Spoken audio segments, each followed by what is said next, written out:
Един богат човек починал и душата му видяла ангел. Ангелът казал: хайде, тръгваме. Богатият попитал: мога ли да взема парите си?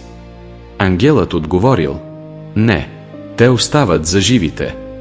Мога ли да взема славата си?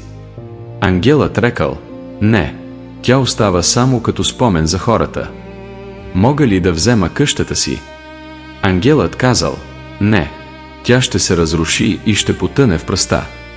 Писанието казва: защото всяка плът е като трева и всичката и слава като цвете от трева. Тревата изсъхва и цветето окапва, но Словото Господне пребъдва до века. Приятелю, ако днес често пренебрегваш връзката си с Господа, спри и ела при Него.